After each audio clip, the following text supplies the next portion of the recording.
ultimately I know that it nothing is impossible with God. Because it is me, it is Tina and God. Parang ganyan, no? Parang pag nagsabi na, minsan na, ngayon na-realize ko na weirdo pala yung ano, hindi ako yan, si Lord yan. Actually, the correct thing now to say, when somebody is, giving you compliments, yes, because the Lord is with me. Hindi yung, hindi si Lord yan. Oo naman, I know what you mean, pero in the New Covenant, the Lord, hindi siya, hindi siya lang. But you have a participation to it. Oh, I hope I'm getting across. Parang gano'n. Kasi literally, kasi kayong dalawa ni Lord. Di ba? So, all the successes in your office or in your family life is because you are with para. Yun yung para, no? Yung word natin. Actually, it's the emphasis of, um, of the Holy Spirit nowadays, di ba? We always talk about the presence of the Lord. Because it is the presence of the Lord. The presence of the Lord is His grace. Grace, again, is not a concept. Grace is a person. That's why the gospel or Christianity is a relationship. It is not, it is the gospel or Christianity is not doing. It is knowing. Diba? And eternal life is this in John 17 verse 1. Diba? Knowing Jesus, 'di ba? Knowing Jesus is eternal life. So, yung pala yun na, no, it's not doing. It's knowing. So the more that you know your bridegroom, your heart will be settled or your heart will be lesser and lesser being afraid, being anxious. Kasi, 'di ba, pag hindi mo kilala, 'di ba, you will not trust the one whom you don't know. It's as simple as that. So that's why we are here studying the Word. We are here having a Bible study. It's not for the sake of Bible study, but because we want to have a glimpse again of Jesus. We want to know His heart, right? Because in knowing His heart, faith comes. And then you are anchored and you are established. You are so convinced, diba? You are so convicted that not He will not fail you. He will not fail you because He loves you and I. Hallelujah. So tonight again, our favorite topic, forgiveness of sins, no? He has completely forgiven us of all our sins. So uh, let's begin. Father God, we thank you. We thank you, Lord, that every Saturday and even every day, Lord, you want us to sit at your feet. You want us to look at your face. You want us to commune with you, Lord. Lord, because in seeing your face, in seeing who you are, we see who we are. Thank you, Lord, that your life, that your will for us is your life to be lived out, Lord, to the overflow. You want us to overflow, Lord, because you have so blessed us already. Thank you, Father. And tonight we will see you again uh, in the scriptures. Pray for a warming of the heart. We pray for metanoia. We pray for repentance tonight.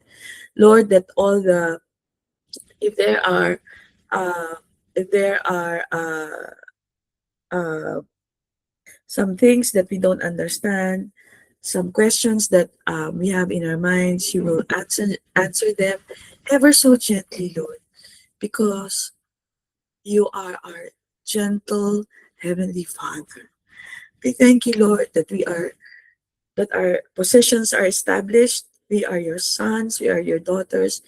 We are married to the one who was raised from the dead. And the life that is in us is the resurrection life. Thank you, Abba. In Jesus' name. Amen. You are completely forgiven. In Him, through Jesus Christ, you are completely forgiven. So, in the Old Testament, in the Old Covenant, you know that love. Who is God? Who is love? God, right? Love chose a nation. This particular verse, when you look it up in the Bible, it's actually written in Second Samuel when Solomon was born. Diba? Before Solomon was born, there was Bathsheba and David. Because of David's covetousness, he killed Uriah, right? And then the fruit of that union, yung unang union ni Bathsheba at saka ni David, di ba, the child died. But after that, she was consoled, they moved on, di ba, they failed. Actually, ang isang lesson doon, they failed fast and then move on quickly. So meron ba tayong mga ganun? Kasi si David ganun, okay, di ba, namatay yung anak niya. And then he stood up, he ate, and then he moved on. So, kung may mga ganun tayo, ganun pala yung gusto ni Lord. Anyway, ang sabi dun sa verse, and you will name him Solomon. And then si Nathan nga, ni-name siya na Jedediah. But there's a particular verse there. And he loved him. And he loved him. So in the old covenant, no, love chose a nation. And we know this nation, and this nation is the nation of Israel. So now it's in the news, no? So we pray for the peace of Israel. Anong ibig sabihin we pray for the peace of Israel? That finally, peace, of course, is the absence of turmoil. Tama naman. Is the absence of war. But actually, that prayer of the Lord Jesus, we pray for the peace of Israel, that finally, the nation of Israel will be at one with his Savior. That their eyes will be open to the one who loves them so very much. Right? That they don't need to resort to even war, no? Even war. Because the Lord's protection is over them. Anyway.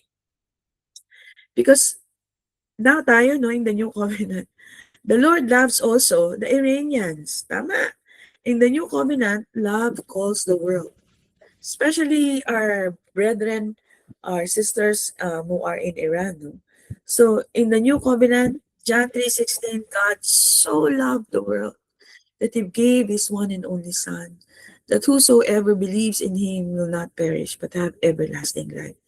So we pray also for the peace in Iran, in the peace in Jerusalem, that their eyes will be open to the truth, that there's an arm that is wide open, right? That they would look to the cross and see that they are loved. So we declare the end to this war in Jesus' name. And everybody will say, Amen. Okay, that's the intro. So, you are completely forgiven.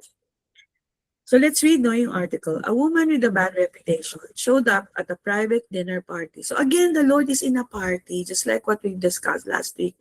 He's always wanting to be in communion, right? He's always wanting to be in communion with you and I.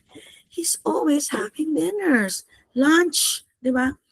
Or he's the one feeding the 5,000, 4,000. So the girl broke a jar, hindi open, broke a jar of perfume over Jesus' feet. So itak-in niyo yung broke. The host was shocked. If Jesus were a prophet, he said to himself, he'd know what sort of woman this was. But Jesus did know, for he said to the man, her sins, which are many, have been forgiven. So later, we will define what the scripture, how scripture defines sin. Kasi tayo, when we define sin, it is yung behavior, yung attitude. Those are works of the flesh. When we go to scripture, diba, sin is hamartia, it's missing the mark. But later, puntahan natin later. Then turning to the woman, he said, your sins are forgiven. So this woman was a sinner, and then she wasn't. She had sins, and then she didn't, because Jesus exchanged them for his gift of forgiveness. The man was scandalized by Christ's forgiveness.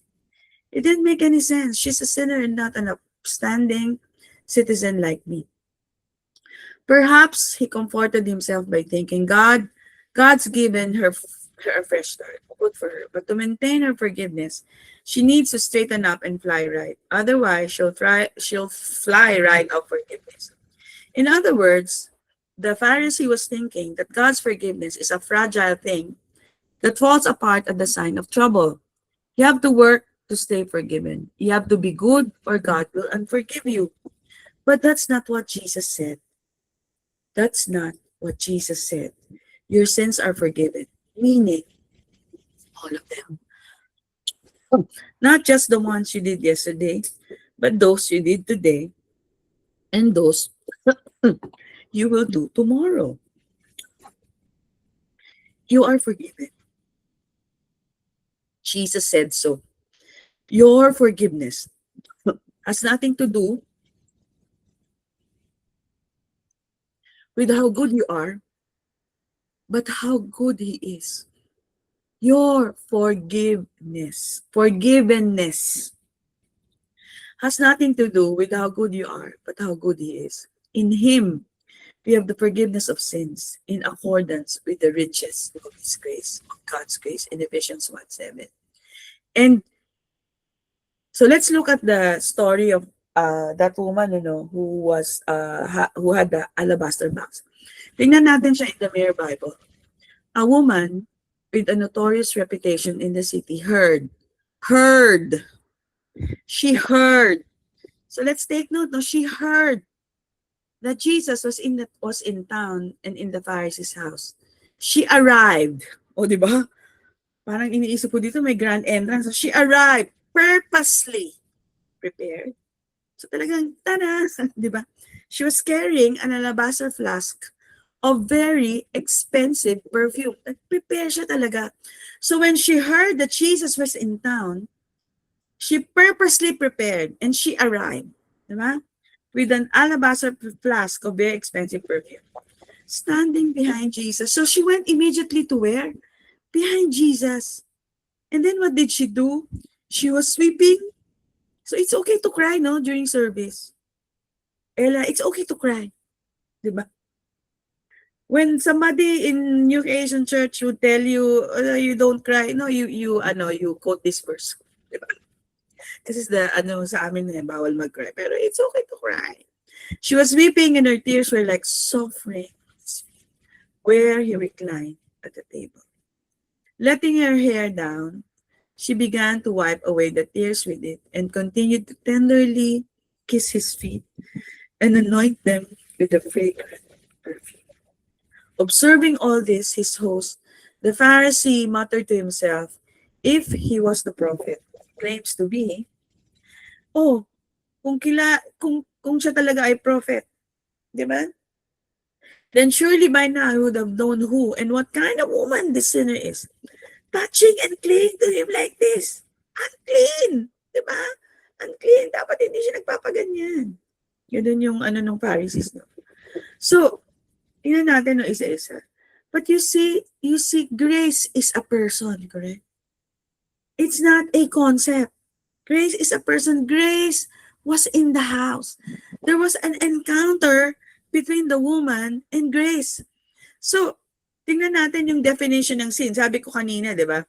Usually, we define sin as yung bad behavior, etc., etc. But sin actually is hamartia. And it is without form. Di ba? We learned this, it is a distorted thinking about ourselves. It's lie that we live about, that lie that we believe about ourselves. So, yung sin pala, kasi ganito ko kasi ganito ko kasi ganyan ako, yung pala yung sin. So, sabi ni Lord, your sins are forgiven. So don't think anymore about all of these things. So, yung blueprint niya, with her blueprint, she was, and however many distortions, she had been perfectly freed from all. So, may mental, Okay. To be forgiven means that whatever your sins were, they no longer define you. So, merong yung maybe you're so ashamed or you're so disappointed about what you did that di na to, parang ganun na. So, ganun yung sin, okay? So, yung result nung of course what you did from before. And then you now identify, you now associate yourself with that. But what the Lord is saying, you are forgiven. You're not that anymore. They no longer define you. They were and never can be who you really are. So she arrived earlier, sabi nga na, purposely prepared with an alabaster flask of very expensive perfume to show how extravagantly, because by that time when she came, no, she wasn't like asking for forgiveness, no. She knows that she has been forgiven. So, ano yung overflow? She extravagantly presented purposely yung flask because she knows she's extravagantly loved. Right? So now in return, she wants to extravagantly show how much she loved the Lord, and she knows that she is so loved extravagantly. So he who does not understand the full context, full extent, or full context of forgiveness is like the Pharisee who shows only polite appreciation. Prim and proper. He then assured her, "You are completely forgiven." Again, you are completely forgiven. Tonight, the Holy Spirit is saying, and this is the emphasis of His voice, you are completely forgiven. No more think that you are unwhole.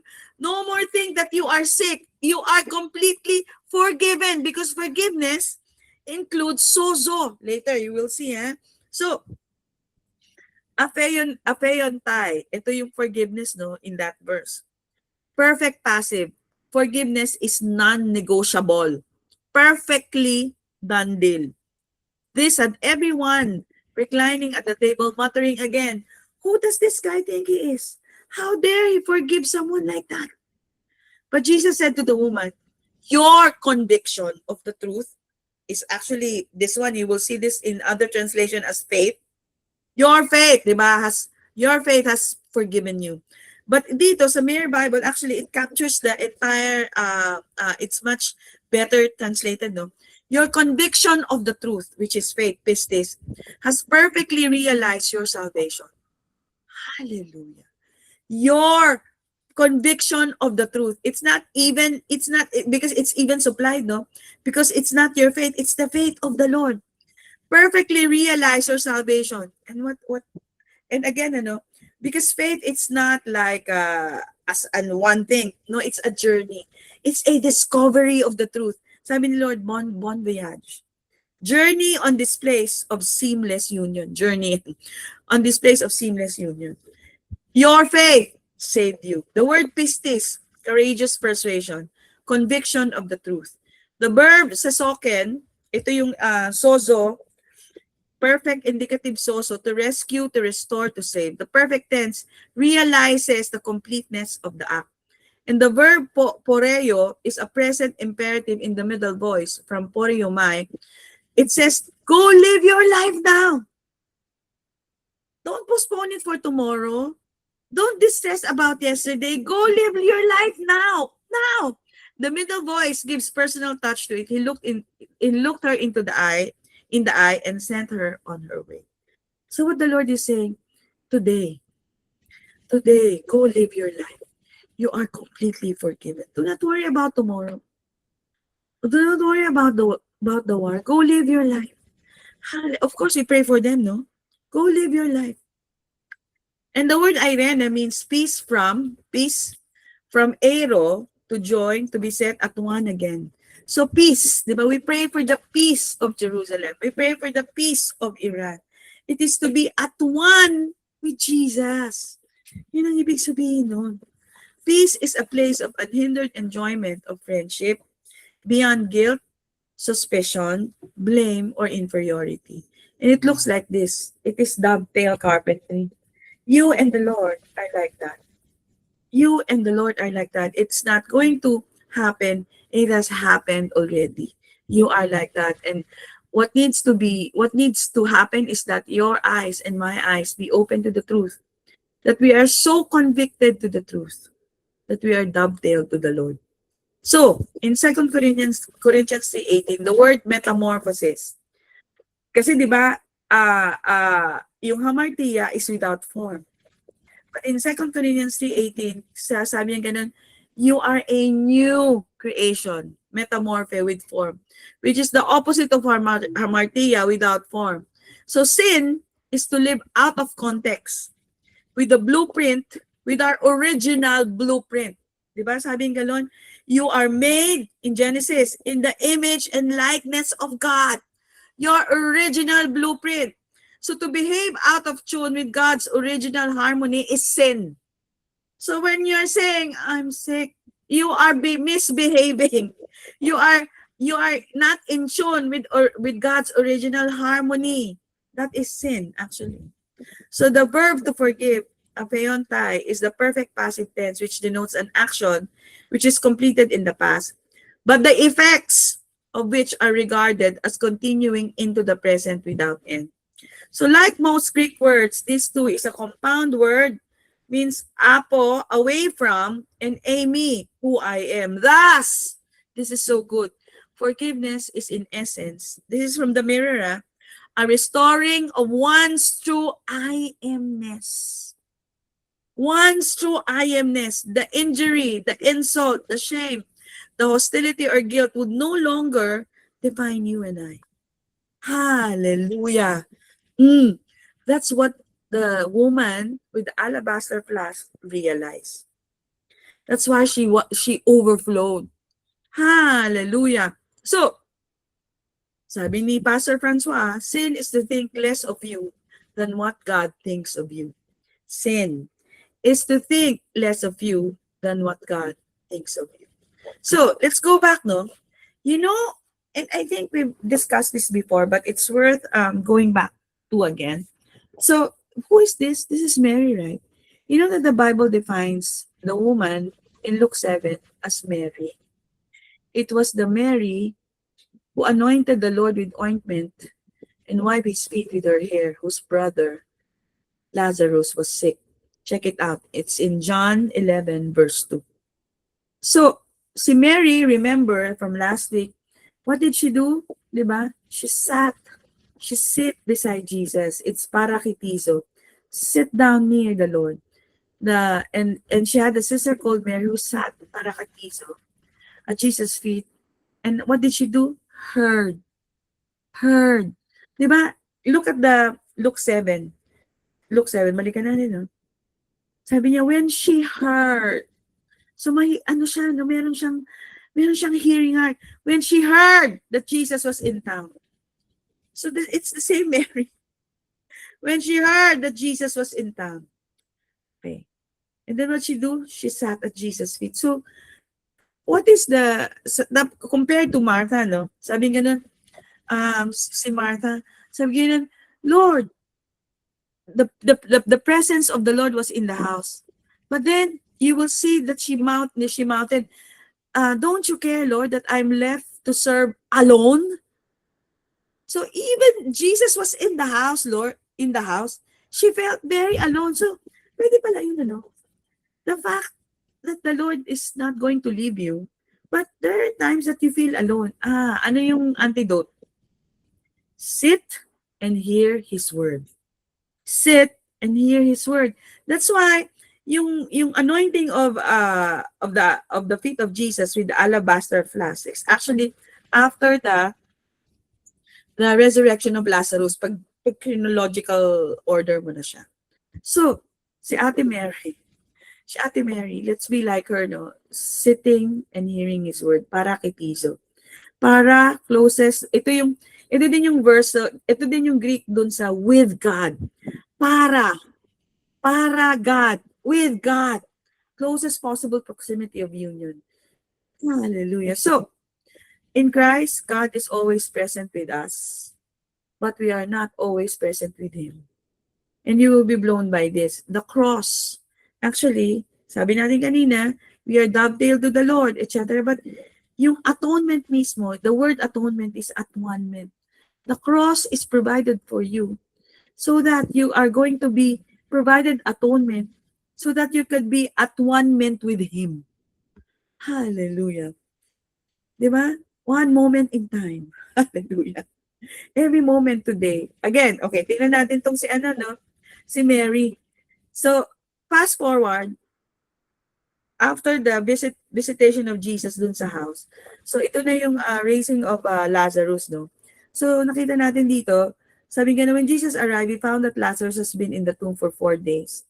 Now, Bethany was less than 2 miles from Jerusalem, so many of the Jewish people of the region had come to Martha and Mary to console them over the loss. So Martha, so after the encounter with the Lord Jesus, iba na. So when Martha heard that Jesus was coming, she went out to meet him. This time na flip, di ba? But Mary was sitting in the house. So, ano nangyari? She was so overcame with grief that she cannot stand. She was just sitting. And then, di ba, Martha went to the Lord. The Lord said to Martha, I am the resurrection and the life, di ba? So the revelation of resurrection was given to Martha. You know what she did? She went back to the house, right? And she ministered to Mary. This time, nagkabaliktad, no? She ministered to Mary. And you know what she said? And when she said this, Martha went and called her sister Mary and saying privately, the teacher, or in other translation, the master is here and is asking for you. Let us be like Martha this time, no? That whenever a sister or a brother is down, right? Go tell him or her, the master is here and is asking for you. Pag hindi nag-attend ng Bible study, the master is there and is asking for you. So what happened after Martha spoke those words? So when Mary heard this, she got up. Hallelujah! This same Mary. So balik tayo dun again, balik tayo dun sa alabaster flask. So why does the gospel tell us she broke the alabaster jar instead of opening it? Diba? Instead of opening it. You know that alabaster is a precious stone. It is actually found in palaces, in the palace of Solomon. All four gospels preserved a version of the story where a woman brought an alabaster jar to Jesus. The details varied, but one feature remained consistent and deliberate. The jar was not opened carefully. It was broken. It was broken. Mark stated it plainly. She broke the alabaster jar and poured it on his head. The text could have said she opened it, but it did not. It could have said she poured some out. Instead, it told us that the jar was broken. That detail required a very special attention. Alabaster jars were not disposable containers. They were designed to preserve what is very precious. The perfume inside, which is pure nard, was very costly, often saved for significant time or moments, sometimes even for burial. Once the jar was broken, it could not be used again. It could not be used again. There was no way to take some and keep the rest for later. The act itself made the offering once and for all, irreversible. That's where the meaning of the story begins to unravel. The disciples objected not because the perfume was worthless, but because it was valuable. They asked, why this waste? And Jesus did not deny the cost. He acknowledged it. Yet he reframed the moment entirely. When they saw what they saw as excess, he named as preparation. She has anointed my body beforehand for burial. Mary had the revelation because she's been sitting at his feet, right? She knows about the death. She knows about the impending death. She knows about what's going to happen, that Jesus would save the world, including her. She knows she has anointed my body beforehand for burial. She knows that she did not object to the impending death of the Lord, unlike Peter. Di ba sabi ni Peter, no Lord, even though all of them will leave you, I will not leave you, I will protect you. But no, Mary, she has proclaimed actually the cross. She has proclaimed actually the gospel of Jesus Christ. Only then did it become clear that the broken jar was not the main point. It functioned as a sign. The fragrance filled the room because the container no longer held it. What had been sealed was now released. In that quiet, embodied act, the woman did something the disciples were still unwilling to face. She treated Jesus as someone who would truly die. Jesus himself would soon be broken, not accidentally, not wastefully, but deliberately, fully, willingly, without reserve. Like the jar, he would not be partially given. There would be no holding back, no preservation of self. His body, like the alabaster jar, would be broken so that your body and my body would be whole. His blood, like expensive perfume, would be poured out. What the woman did with her hands would soon do with his life. The cross then was not a tragic loss of something valuable. It was the necessary breaking through which life was released to you and I. Just as the fragrance could not fill the room without the jar being shattered, salvation did not come without Christ being given over to you and I completely. The woman may not have understood everything. Did you know that Jesus, when you read the story, in other accounts, this story shall be told, di ba? Throughout generation. Because it is the gospel. She understood, right? She understood. But her actions aligned with the truth before her words ever could. While others argued, calculated, and resisted the idea of a suffering Messiah, she responded with costly, irreversible devotion. And our Lord Jesus received it, not as waste, not as excess, but as a recognition. Because the gospel itself follows this pattern, what was most precious was broken so that life, forgiveness, and grace could be poured out for many, would be poured out for all the world. Hallelujah. And therefore, the clarion call in Romans 5:1, it declares to you and I, therefore, having been justified by faith, we have peace with God through our Lord Jesus Christ. We are at one with God. His presence is in us through our Lord Jesus Christ. Romans 5 opens face to face with God, no apology. Paul does not warm up with suggestions. He begins with a therefore. It's a conclusive word, therefore. Because this is not fragile and it's not negotiable, it is settled. Your forgiveness, your justification is settled. A finished reality you're meant to live from. Peace with God. Not someday, now. Not being justified, not trying to get justified, not staying justified as long as you perform well enough. Written as a verdict issued, not pending, not up for appeal. Justification is not something, isn't a finish line you strain forward. It is a solid ground beneath you. Equal likeness found in him. What is true of him?